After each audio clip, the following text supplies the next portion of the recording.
자, 여러분들 페이지 117페이지고요.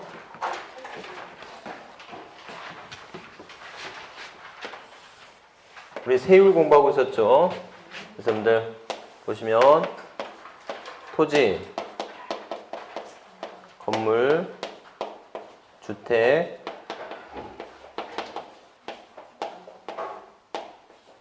선박 항공기 있었죠. 그래서 건물 117페이지 보시면 일반 건축물은 몇 프로? 0.25%. 뭐 주거지역 내 공장일 때는 1000분의 5 이렇게 적용되는데 이런 문제 시험 문제 안 나오고 다만 사치성 건물은 몇 프로다? 4%. 네? 사치성 건물은 여전히 4%네요. 기억하시면 되겠고 넘어가세요. 페이지 118페이지. 자, 주택입니다.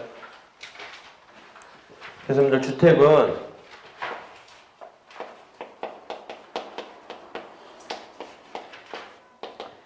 일반 주택일 때는 0.1에서 최대 몇 프로예요? 0.4%. 이런 세율을 무슨 세율이라 하죠? 이렇게 누진 세율이죠.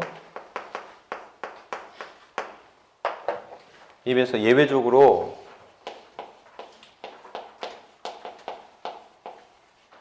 별장에 대해서는 몇 프로다? 네, 4%겠죠. 사치상 재산. 자, 우리 책에는 제가 안 써놨는데 여러분들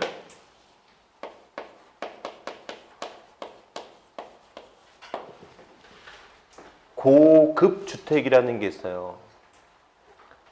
고급 주택이라는 게 있는데 이런 고급 주택은요, 취득세에서는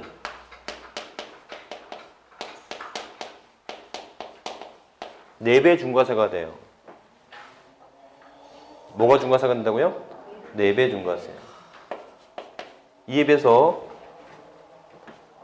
재산세에서는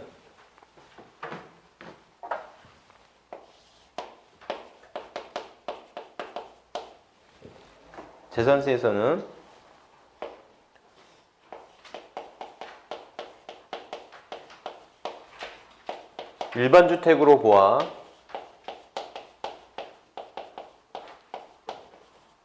누진세를 적용합니다. 무슨 주택으로 봐요? 일반 주택으로 보아 누진세를 적용한다. 그러니까 사치성 재산을 안 본다는 거예요. 취득세에서는 뭘로 보고요? 사치성 재산을 본다는 거예요. 그런 뜻입니다. 아셨죠? 그럼 왜 그럴까 봤더니 여러분들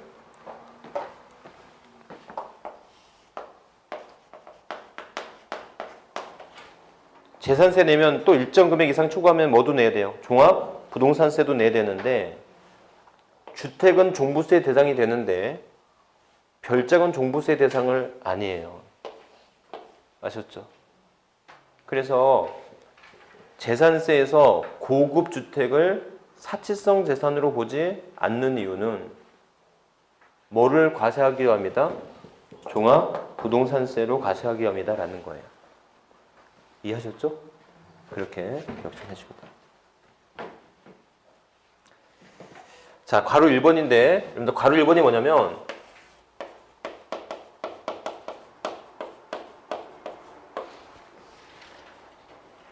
괄호 1번에 보시면 다가구 주택이 있어요. 그래서 여러분들 1구의 주택이라 함은 소유상의 기준이 아니고 점유상의 독립성을 기준으로 판단하되 이렇게 돼 있어요. 페이지 지금 118페이지 괄호 1번 하고 있는 거 아시겠죠? 여러분들 다가구 주택이라고 했을 때 자, 이렇게 3계층이 있는데 뭐 철수네가 살고 영희네가 살고 동기네가 살고 민경이네가 삽니다. 그러면 이런 다가구 주택을 하나의 주택으로 보는 거예요? 각각의 주택으로 보는 거예요? 누가 납세자한테 유리하지?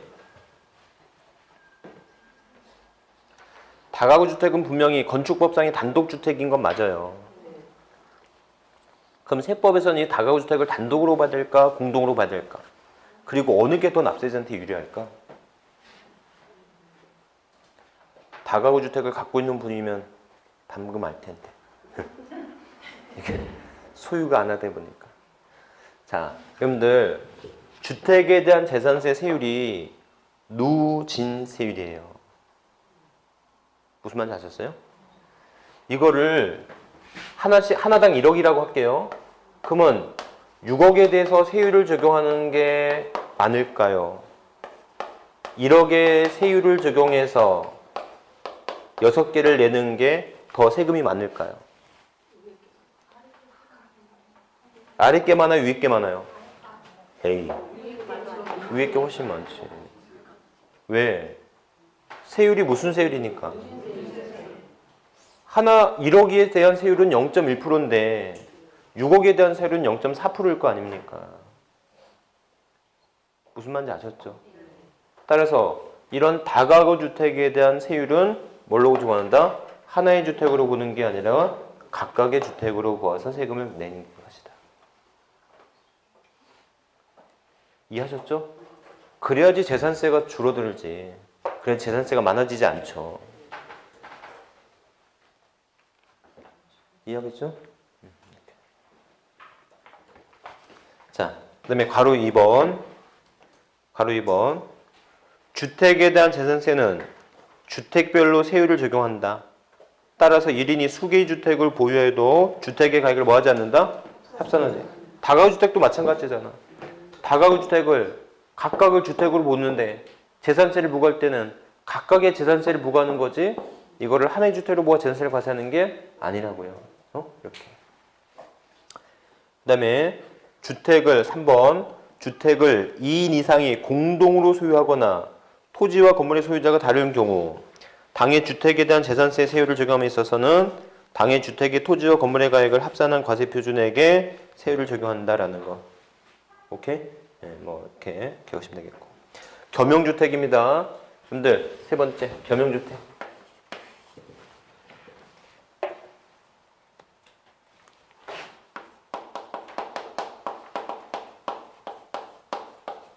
그래서 한 동이 겸용주택이거나 1구가 겸용주택일 수 있죠. 한 동이 겸용주택이면 어떻게 나온다?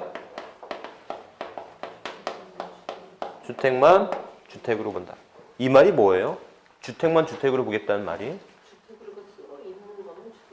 그래서 뭐 어쩌라고요? 네? 그래서 뭐 어쩌자고요? 네? 자, 주택과 상가가 있으면 주택의 부분은 주택인 건물과 그 주택에 딸린 토지는 주택에 대한 재산세를 내야 되는 거고 주택으로 보지 않는 부분은 건물분 재산세 따로 토지분 재산세 따로 내야 되는 거죠.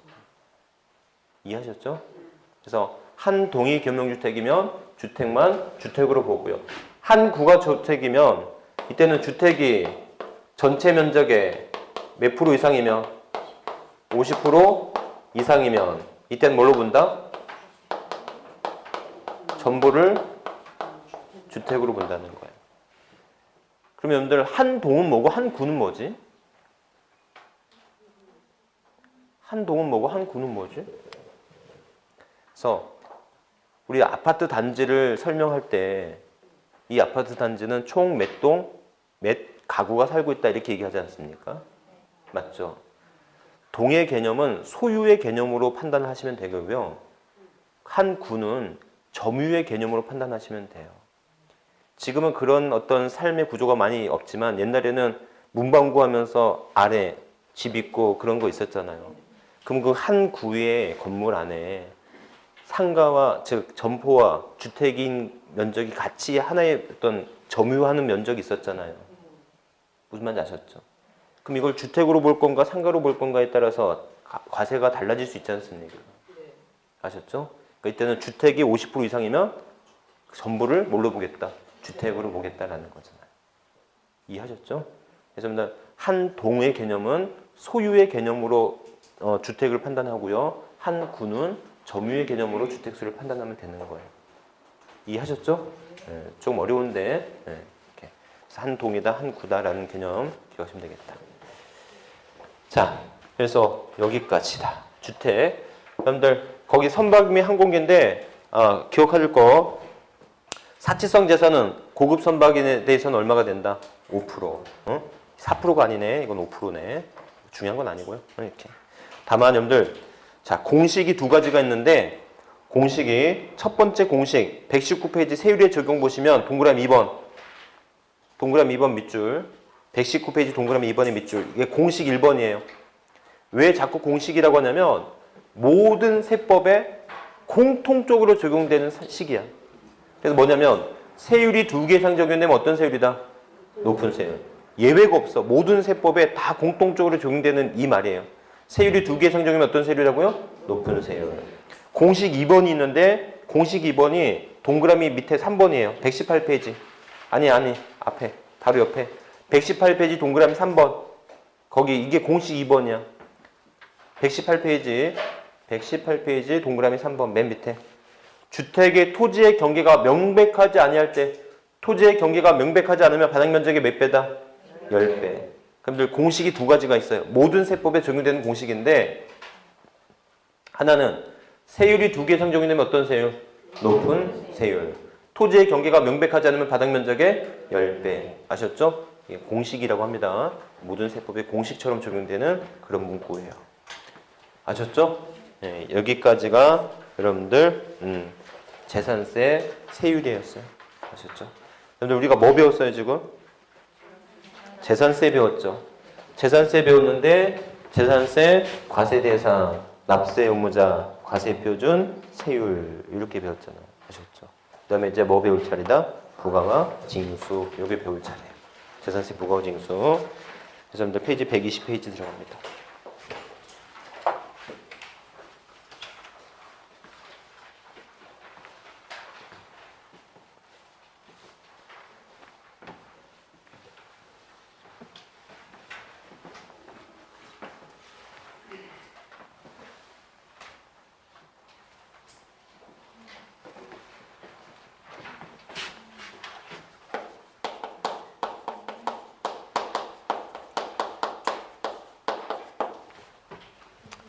재산세 부가와 징수예요.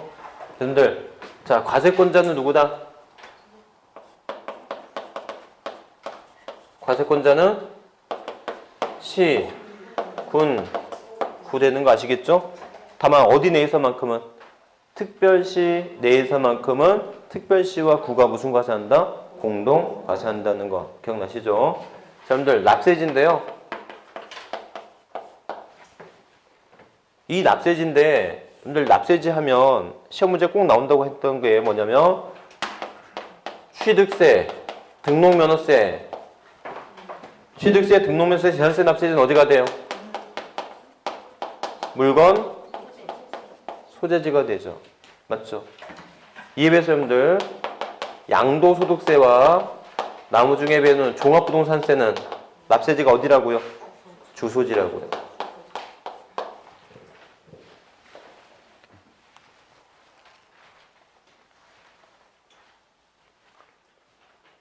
오케이? 세 번째. 과세 기준 언제입니까? 6월. 재산세 과세 기준 6월 1일이에요. 아셨죠? 여러분들 과세 기준일이 7월 1일일 수도 있고 8월 1일일 수도 있어요. 하지만 재산세 과세 기준 언제다? 6월 1일.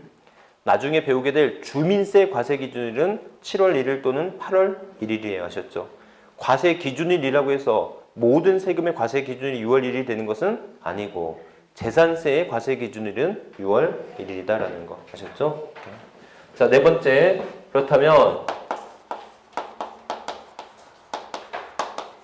징수 방법은 보통 징수하는 거 방법이고요. 이 보통 징수는 어떻게 납부하는 거다? 고지서에 의해서 납부하는 거예요.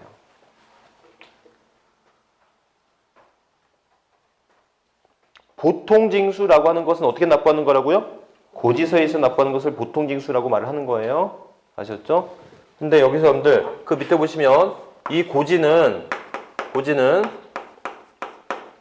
납기 개시 5일 전까지 뭐 하다고 한다고요?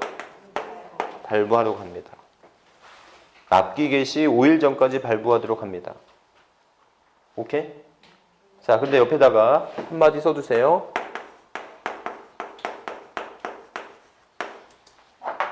훈시 규정이에요. 훈시 규정. 5일까지 발부하여야 한다라고 하는 이 규정은 무슨 규정이라고요? 훈시 규정이에요. 훈시 규정. 그러면 훈시 규정이라고 하는 것은 위반하더라도 무효다, 유효다? 예? 유효예요, 유효. 아셨죠? 강행 규정을 위반하면 무효인데요. 훈시 규정은 위반하더라도 무효가 아니라 유효가 되는 거예요. 무슨 말인가 하면 납기 개시 5일 전까지 발부하라고 했는데 5일 전에 발부된 것이 아니라 5일 후에 발부가 됐어. 5일 내에 발부가 되었어. 그럼 고지서 효력이 있다, 없다? 효력이 있다. 아셨죠? 그래서 기본적으로 훈시 규정이기 때문에. 자, 그러면 납기인데 그러면 납부는 언제까지 되느냐? 납부는 토지 등일 때는 언제까지? 토지 등이 아니라 토지일 때는 9월 16일서부터 9월 30일. 토지 이외에 건물 등일 때는 언제까지? 7월 31일까지. 다만 여러분들 주택이란 놈은 다시 한번 주택이란 놈은 어떻게 된다 그랬죠? 응? 주택이란 놈은 토지와 건물을 구분하지 않는다고 했잖아요. 그래서 주택이란 놈은 2분의 1은 언제? 7월 30일, 7월 16일서부터 7월 30일까지. 나머지 2분의 1은 9월 16일서부터 9월 30일까지죠. 오케이? 다만 옆에 있지만 세액이 얼마 이하일 때는 세액이 10만 원 이하 시에는 여러분들 고지서는 공짜로 보낼 수는 아닌 거죠. 고지서 보내는데 고지서 송달 비용들 들어갈 거 아닙니까? 10만 원 이하인 금액 갖고 2번 보내는 거는 너무 행정비용 낭비이니까 이런 10만 원 이하일 때는 7월 16일서부터 7월 31일까지 뭐 할 수 있다? 일시에 징수할 수 있다.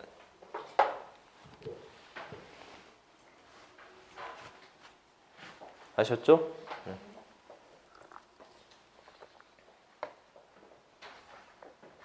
자, 이렇게.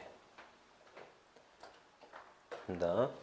여러분들, 다만, 이런 낚임에도 불구하고, 뭐 할 수 있다?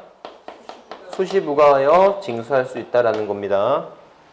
수시부가 징수 사유가 있으면 재산세 납기가 정해져 있음에도 불구하고 뭐 할 수 있다고요? 수시부가 징수할 수가 있다라는 거예요. 오케이? 네, 이렇게. 그래서 수시부가 징수할 수 있다는 거. 자, 여러분들, 그러면 이런 납기 내에 납부를 안 했어? 이런 고지 내에 납부를 안 했으면 이때 발생할 수 있는 거 뭐죠?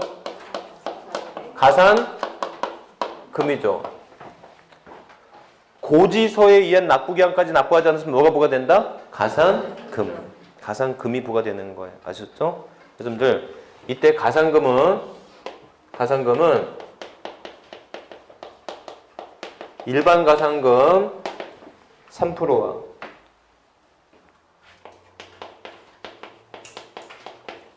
중가산금 1.2% 곱하기 월수로 나눌 수 있어요. 아셨죠? 1.2% 곱하기 월수로 나눌 수 있다. 오케이? 이 월수는 몇 개월 초과할 수 없다고요? 60개월 초과할 수 없다고요. 다만 중가상금 배제가 있습니다.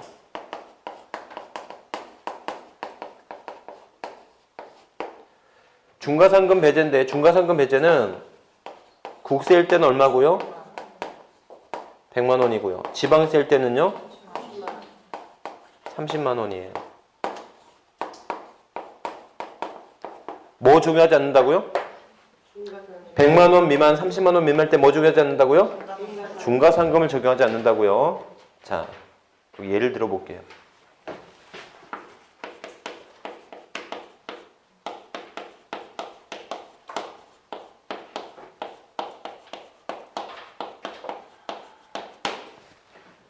재산세 고지일이 7월 10일로서 1000만 원 고지가 됐어요.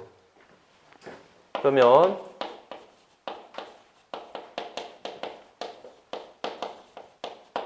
고지서당 납부기한이 언제였어요? 7월 31일이겠죠. 이때 실제 납부일이 10월 28일 날 납부했대.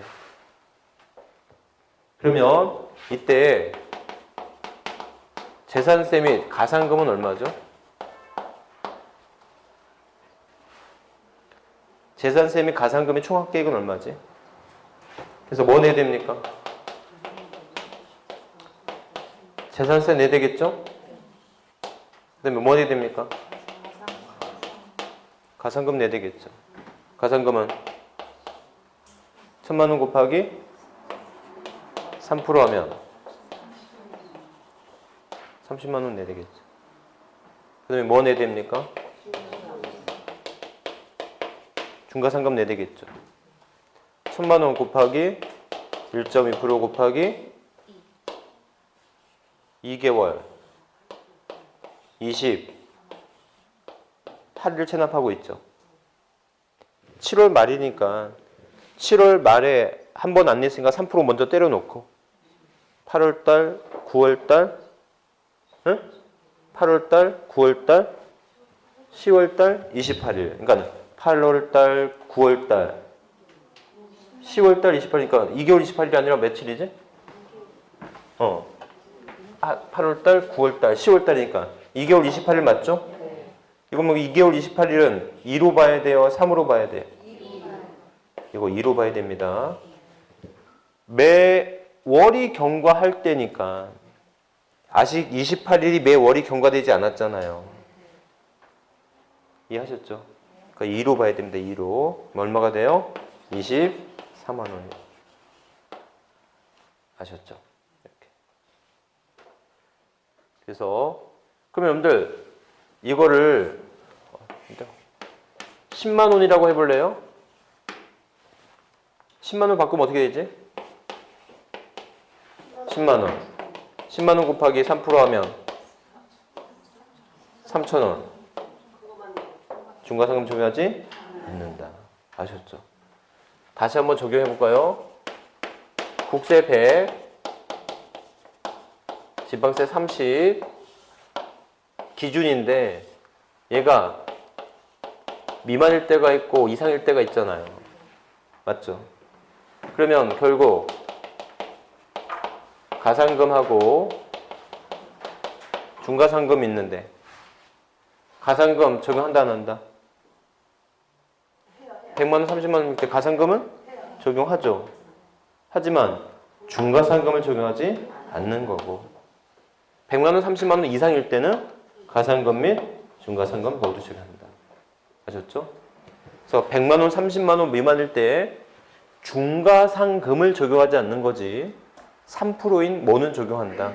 가산금은 적용한다. 아시겠죠? 이렇게. 그래서 가산금이 중과상금. 그래서 여러분들 고지서가 나왔을 때 그 고지서의 금액이 청색으로는 납기내 금액이 있고 고지서를 보면 납기 후 금액이 나와 있는데 납기 내 금액과 납기 후 금액의 차이가 있죠. 그 차이는 무엇의 차이지? 가산금의 차이가 되는 거죠. 아셨죠? 그러니까 고지서가 나왔으면 이제 뭐가 나온다? 가산금이 나온다. 아셨죠? 이렇게. 그래서 보시면 되겠다. 여러분들 121페이지 여러분들 참 거기 121페이지 가산금 읽어보는데 자 조금만 수정할게요. 납부 가산금 보시면 납부 기한이 경과한 날부터 체납국세를 뭐로 바꾸셔야 돼요? 체납 지방세라고 좀 바꿔주세요. 지금 우리 지방세 하고 있잖아요. 무슨 말인지 아셨죠? 네. 그 다음에 동그라미 2번도 보시면 납부기한이 경과한 날부터 매월 1월 경과할 때마다 최장 60개월을 한도로 체납국세가 아니라 체납지방세 1.1% 징수하는 금액이다. 그것만 좀 고쳐주세요. 단 체납지방세가 30만 원 미만인 경우에는 뭐 적용하지 않는다? 중과상금. 써둔다면 체납국세는 얼마지? 100만 원. 알겠죠? 기준. 중과상금을 적용하지 않는 기준은 국세일 때는 얼마? 100만 원. 지방세일 때는 30만 원. 소액징수 면제. 고지서 한 장당 재산세로 징수할 세금이 얼마 미만일 때는 2,000원 미만일 때는 해당 재산세를 징수하지 않는다.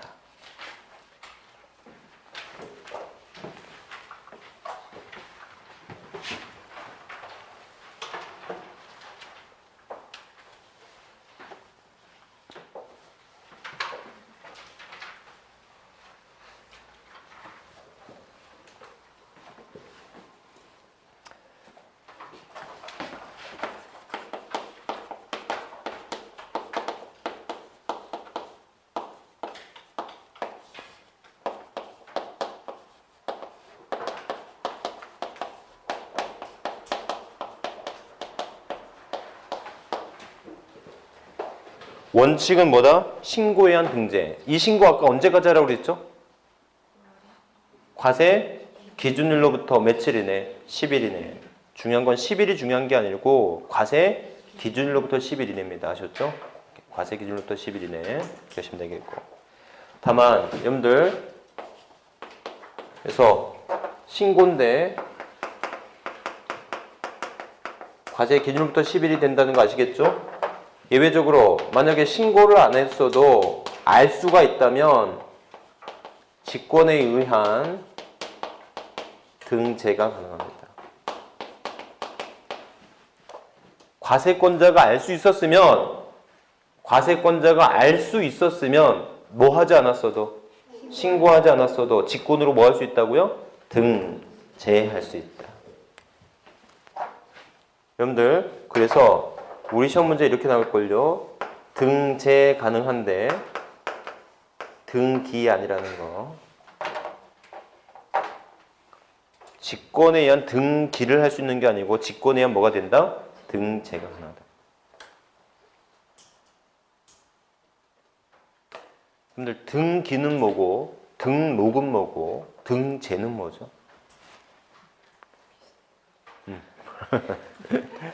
비슷한 거 아니까 물어봤지.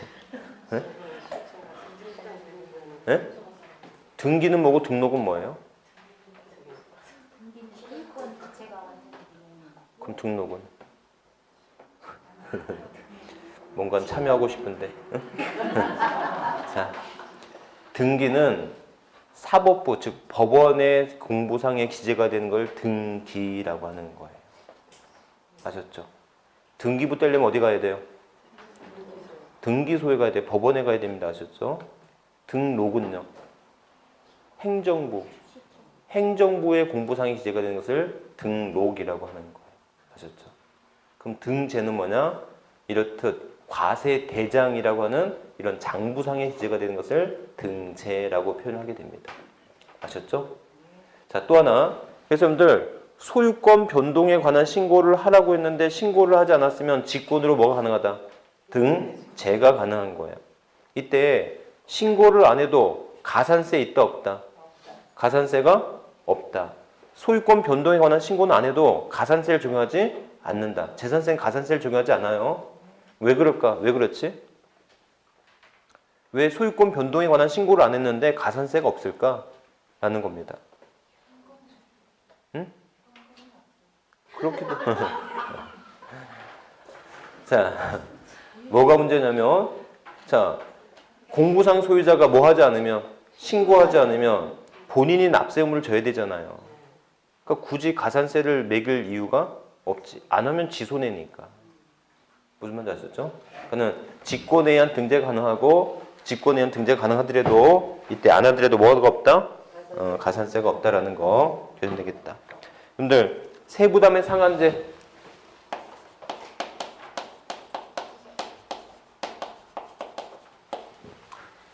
어렵지 않죠, 그렇죠? 근데 세부담 상한제인데 세부담 상한제는 말이죠. 자, 토지와 건물일 때는 몇 프로 초과할 수 없다? 150% 초과할 수 없다고 아까 배우셨죠? 자, 근데 주택일 땐 틀려져요. 주택일 때는 3억 이하의 주택에 대해서는 105%고요. 3억 초과 6억 이하에 대해서는 110%고요. 아셨죠? 그 다음에 6억 초과에 대해서는 130% 초과할 수가 없다라는 거예요. 세부담 상한제. 오케이? 네.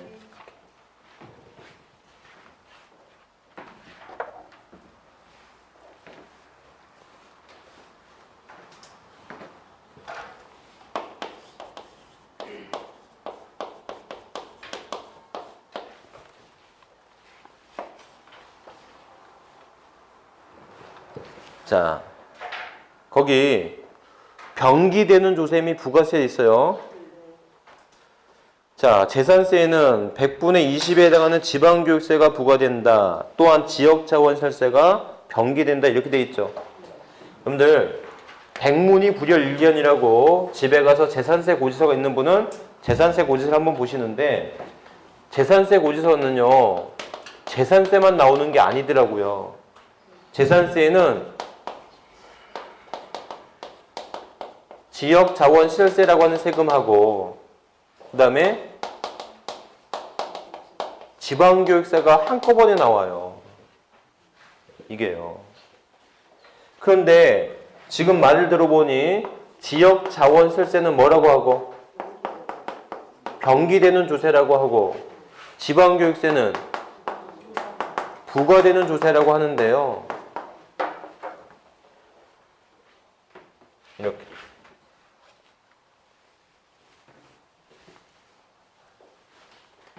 그래서 병기되는 조세다, 부과되는 조세다 이렇게 얘기를 하지 않습니까? 아셨죠? 그래서 자 뭐냐면 여러분들 지역자원시설세는요 재산세와 다른 세금이야. 하나의 독립된 세금이에요. 근데 과세기준일 및 납기가 재산세랑 똑같아. 그러니까 시장군수구청장 입장에서 같은 납기를 가지는 세목이라면 굳이 하나로 내보낼 필요가 없고 같이 병기해서 나란히 기재해서 내보내는 게 됐겠죠. 그러니까 여러분들 얘를 병기되는 조세라고 얘기하는 것은 얘는 하나의 독립된 세금인 거예요. 아셨죠? 하지만 지방교육세는요. 지방교육세는 독립된 세금이 아니라 얘는 재산세액의 20%를 따라 나오는 세금이야. 그러니까 얘는 성격이 무슨 세다? 부가세라는 거예요. 이해하셨죠? 그래서 지역자원시설세를 뭐라고 하고 병기되는 조세라고 하고 지방교육세를 뭐라고 한다? 부가세라고 말을 하는 거예요. 무슨 성격인지 아시겠죠? 이렇게. 그래서 그런 거 좀 기억하시면 되겠다. 라는 거 이렇게. 자, 보시면 됩니다. 자, 페이지 123페이지 물납이에요.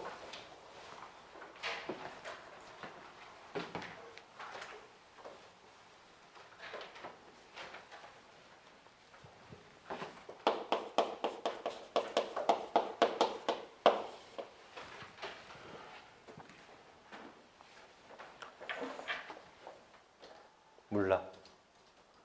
그래서 자, 이 물납인데요. 여러분들 물납이 인정되는 조세는 국세 중에 상속세만 물납 인정되고요. 지방세 중에서 재산세만 물납 인정되는 거예요. 물납은 오로지 재산세만 물납 인정됩니다. 자, 그냥 제가 여기서 요약을 바로 해버릴게요. 여러분들, 이 재산세 물납인데 이 물납은 세액이 1,000만 원 초과 시에 한해서만 물납 인정됩니다. 세액이 얼마 초과할 때요? 1,000만 원 초과할 때만 물납 인정돼요. 그럼 여러분들 여기서 세액이 1,000만 원은 합계가 1,000만 원이에요? 재산세만 1,000만 원이에요? 그렇죠. 왜요? 물납은 재산세만 인정된다 그랬잖아요.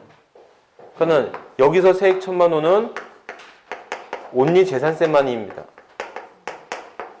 무슨 말인지 알겠죠? 재산세만으로 판단하는 거고 재산세만 물납이 가능한 거예요. 즉 지역자원시설세나 지방교육세는 금전 납부로 해야 됩니다. 아시죠? 물납 인정. 물납이라고 하는 게 물건으로 납부하는 건지 아시겠죠? 네, 이렇게 하시면 되니까. 이때 여러분들 관할 구역 내에 부동산이 하나는 거예요. 관할 구역 내 부동산 하나이기 때문에 여러분들 주의될 거. 관할 구역이기 때문에 전국, 국내 아니에요. 국내 부동산 아니에요. 관할 구역 내예요. 평택시의 물건을 물납한다고 한다면, 평택시의 재산세를 물납한다면 평택시의 재산에 있는 것으로만 물납을 해야 되지. 자기 광주시에 있는 재산을 물납할 수가 없다는 겁니다. 아셨죠? 이렇게. 오산시 것도 안 된단 말이에요. 이게. 또 하나, 여러분들 부동산의 하나잖아요. 부동산 하나이기 때문에 선박이나 항공기는 물납 대상이 된다 안 된다? 안 된다는. 선박이나 항공기는 물납 대상이 되는 거 아니에요. 그다음에 세 번째, 뭐 해야 됩니까? 신청회에서 뭐 해야 된다? 승인을 받아야 됩니다. 신청은 언제까지 해야 된다? 납부기한 10일 전까지 해야 돼요. 승인은 며칠 이내 통지해 준다? 5일 이내. 통지가 없으면 승인된 것으로 봅니다.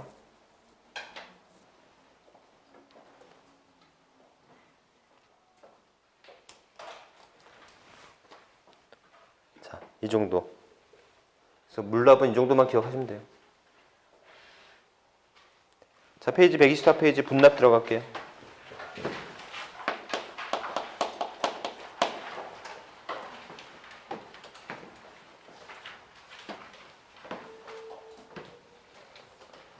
자, 분납. 분납은 뭐죠? 자, 이때는 세액이 얼마 초과할 때? 500만 원 초과할 때 분납이 가능한 거고요. 그렇죠? 분납 기간은 며칠이에요?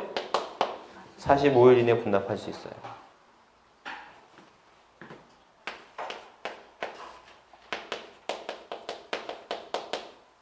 분납 신청 및 수정 고지해줘야 되는데 분납 신청은 언제까지 하면 된다? 납부 기한 내 분납 신청하면 돼요.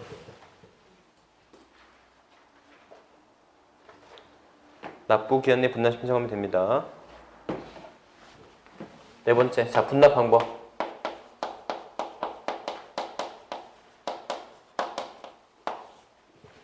분납 방법.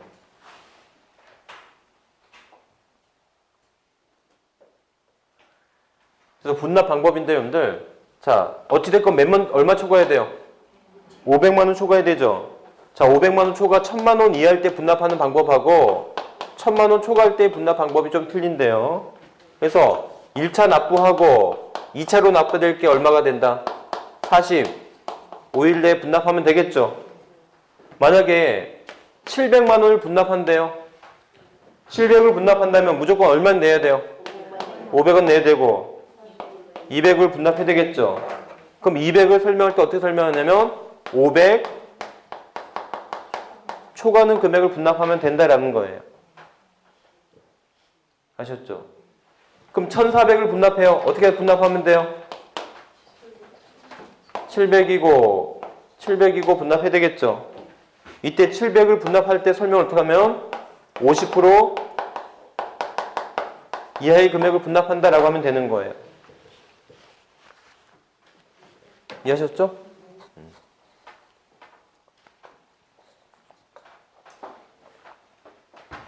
이해하셨죠? 이렇게 하시면 됩니다. 분납 방법이에요.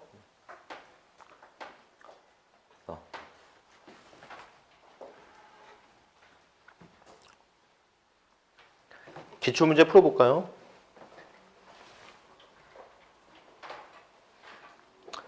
지방세법상 재산세 부과와 징수에 관한 설명으로 틀린 것은 해당 연도의 주택의 부과세금이 1000만 원인 경우 납기를 7월 10일부터 7월 31일까지 한꺼번에 징수할 수 있다. 틀렸죠?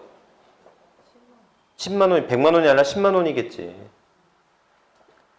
기억나시죠? 두 번째, 재산세를 징수하려면 토지, 건물, 주택, 선박, 항공기를 구분한 납세 고지서에 과세표준과 세율을 적어도 납기개 시 5일 전까지 발부해야 된다. 맞죠? 납기개 시 5일 전까지라고 하는 이 규정은 훈시 규정이라고 했었죠. 토지에 대한 재산세 납세무자별로 한 장의 납세 고지를 발부해야 되는 거 맞고요. 재산세는 관할 지방자치단체장이 세액을 산정 보통 징수 방법으로 부과 징수하는 거 맞습니다. 고지서 한 장당 징수할 세금이 2,000원 미만일 때는 징수하지 아니한다. 답은 몇 번 틀렸었어요? 1번 틀렸죠. 그래서 10만 원 이하일 때 일시에 징수할 수 있다고 했던 거 기억나죠? 이렇게. 자, 그래서 여러분들 과세 대상, 납세무자, 과세표준, 세율, 부과와 징수가 모두 끝났고요. 아셨죠? 그 다음에 이제 뭐가 있다? 재산세, 비과세 있죠. 여러분들 비과세. 그래서 여러분들 이런 재산임에도 불구하고 비과세 되는 게 있대요. 첫 번째, 자, 국가 등에 대한 비과세입니다.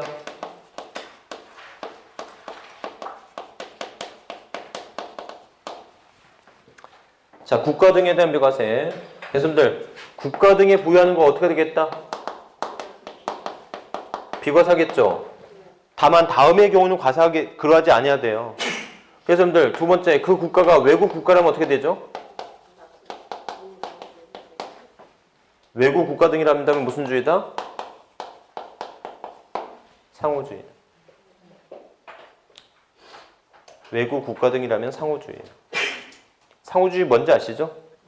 우리나라가 외국 국가의 부동산을 소유할 수 있다면 그 외국 국가가 우리나라한테 과세한다면 우리나라도 그 나라가 보유하는 부동산 등에선 과세해야 되겠지. 맞죠? 이렇게. 네, 세 번째 이상한 말이 있어요. 니은번 볼게요. 니은번. 제183조 2항 4호의 규정에 의하여 매수 계약자에게 납세 의무가 있는 자산에 대해서는 과세하겠다? 여러분들 기억나요? 국가 등과 연부로 매매 계약을 체결하고 사용권을 무상으로 받을 때는 이건 뭐 하겠다? 과세하겠는데 그 과세가 누구한테? 매수 계약자한테 있었잖아요. 맞죠? 다시 한번 기억할래요? 이거 소유권이 누구한테 있었죠? 국가 등의 소유였죠. 사용을 누가 하는 거예요? 개인 등이 하는 거죠. 개인 법인 등이 하는 거 아닙니까? 근데 개인 등이 무슨 사용을 할 때? 무상을 살 때는 뭐 하고? 과세하고. 그러면 유상을 사용할 때는? 비과세하겠죠. 이해하셨죠? 그런데 여러분들 거기 괄호 2번 동그라미 2번에 이상한 말이 있다. 동그라미 2번 보니까 국가, 지자체 및 지자체 조합이 1년 이상 공용, 공공용에 사용한 재산에 대해서는 재산세를 부과하지 아니하는데 다만 유료로 사용하는 경우는 그러하지 아니하다. 맞죠? 자, 여러분들 가만히 보면 이거 누구 거죠?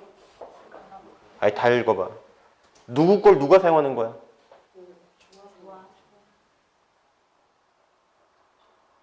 자, 보면 이제는 반대지. 개인 등의 것을 누가 사용하는 거예요? 이제는 국가가 사용하는 거잖아. 이해하셨죠? 근데 그 국가가 무상으로 쓰면 뭐가 되고? 국가가 무상으로 쓰면 비과세가 돼야 되겠지, 이거는. 개인 걸 국가가 사용한다니까. 근데 국가가 그걸 무상으로 써. 누가 이익을 보고 있어요? 국가가 이익을 보고 있잖아요. 그럼 비과세 해야 되겠지.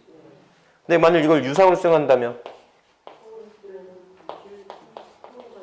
과세해야 되겠지. 자, 평택시청을 짓기 전에 평택시청을 새로 짓기 전에는 다른 데 가서 임시로 건물 사용하고 있어야 될 거 아니에요. 그럼 그 평택시청을 사용하는 건물은 시청이 쓰고 있으니까 원래는 비과세를 해야 되겠지만 그 건물주한테 임대료 주면서 쓰고 있겠지. 그럼 그건 당연히 뭐 해야 되겠다? 과세를 해야 되는 거겠지. 아셨죠? 개인과 국가 등과의 관계에 있어서는 누가 이익을 보는 자산이냐? 개인 등이 이익을 보는 자산이라면 뭐 하면 되고? 과세하면 되고, 국가 등이 이익을 보는 자산이라면 비과세하면 되는 거잖아요. 맞죠? 이렇게. 아셨죠? 네, 여기까지 계시면 되겠고. 자, 그 다음에 여러분들 용도 구분에 의한 비과세인데, 자, 용도 구분에 의한 비과세 보시면 페이지 126페이지 가볼게요. 페이지 126페이지 가보시면 여러분들 참고에 군사시설 보호법 나오죠. 그것만 좀 표시해 주세요. 군사시설 보호법.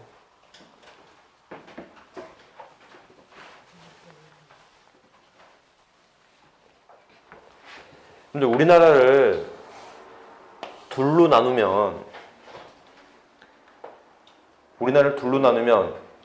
탄핵 반대파하고 탄핵 찬성파로 나눌 수 있는 것이 아니고, 그래서 여러분들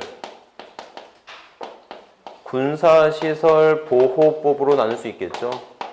군사시설 보호법에 따르면 여러분들 통제 보호구역이 있고요. 제한 보호구역이 있어요. 통제 보호구역이 있고 뭐가 있다고요? 제한 보호구역이 있을 수 있어요.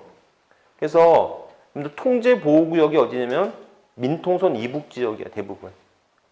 그럼 민통선 이북 지역에서는 뭐가 된다? 재산권 행사가 거의 불가능에 가깝잖아요. 그러니까 통제 보호구역의 토지에 대해서는 원칙적으로 뭐가 되냐면 비과세. 아셨죠? 하지만 통제 보호구역이라 할지라도 토지가 사용되는 토지가 있어요. 뭐가 있겠지? 전, 답, 과수원 및 대지. 얘는 뭐가 된다? 과세. 전답 과수가 뭐겠어요? 농지가 되겠죠. 아셨죠? 여러분들 그 평택에 미군기지 이전한다고 했을 때 많은 시민단체들이 와서 반대하고 막 투쟁했던 거 기억나십니까?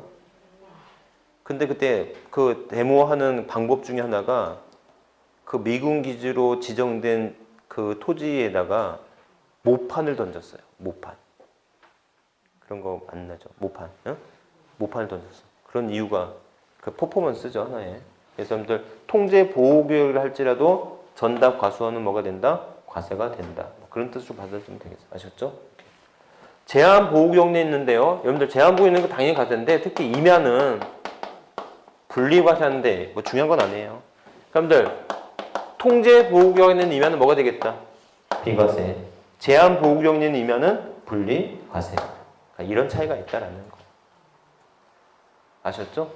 여러분들 이것 이외에도 좀 여러 가지가 있는데 여러 가지는 나중에 문제 풀면서 또는 다음번에 다시 한번 하도록 하고, 여러분들 넘어가기 전에 동그라미 6번도 밑줄 적어주세요. 6번.